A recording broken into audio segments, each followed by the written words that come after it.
কলকার মধ্যে কি আছে বলুন তো? ওই তো একটা গোল গোল চিহ্ন, তারপরে একবার ডান দিক দিয়ে ঘুরিয়ে মশার কয়েলের মতন আর একবার বাঁ দিক দিয়ে ঘুরিয়ে মশার কয়েলের মতন, কখনো আবার পাতার শেপ নিয়ে এসে একটু ডান দিকে বাঁক, আবার কখনো বাঁ দিকে বাঁক, আর মাঝে মাঝে একটু বেশি ফাঁকা জায়গাগুলোর মধ্যে ডট। এই তো হ্যাঁ, টাইম লাইনে চলা ভিডিওগুলো দেখে ওরকমই মনে হয়, আমারও তাই মনে হতো। কিছু কিছু আর্টিস্টের ভিডিওগুলো এতটাই স্মুথ হয় যে এখনো আমার এই কথাটাই মনে হয়। তবে ভুলটা খুব সহজেই ভেঙে যায় নিজে কলকা করতে গিয়ে।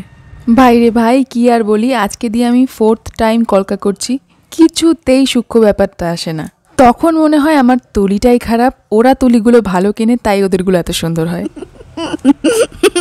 তাই এবারে কলকা আঁকতে বসার আগে নতুন তুলি আনিয়ে নিয়েছিলাম, কিন্তু আফসোস ওটা দিয়ে আরো খারাপ হচ্ছিল, তাই আমার সেই পুরনো তুলিতেই চলে গেলাম। যাই হোক, যারা এখনো ওই আমার প্রথমে বলা কথাগুলো ভেবে থাকেন তাহলে বলবো প্লিজ এরকম চিন্তা ভাবনা মাথাতেও আনবেন না, কারণ প্রত্যেকটা কলকা আর্টিস্টের কলকার পেছনে যে কি পরিমাণ পরিশ্রম এবং ধৈর্য আছে সেটা আমরা হয়তো কল্পনাও করতে পারবো না। আর হ্যাঁ, তুলিরও ওরকম বিশেষ কোনো ফ্যাক্ট নেই, যে কোনো তুলি দিয়ে তারা সুন্দরী আঁকবে।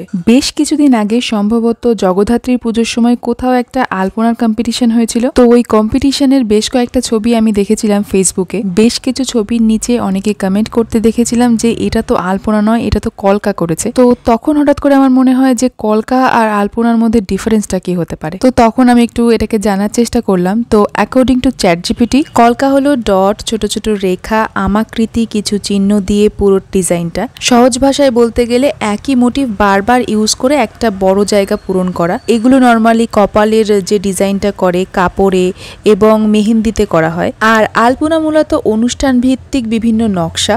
আলপনাতে মাছ, ফুল, কুলো, হাঁস এই টাইপের মোটিভ ইউজ করা হয়। ইভেন কলকাটাও ইউজ হয় আলপনা করতে। বাই দ্য ওয়ে, তুলসী মঞ্চটা দেখতে আগে এরকম ছিল, যারা আগে দেখেননি তাদের জন্য দেখিয়ে দিলাম।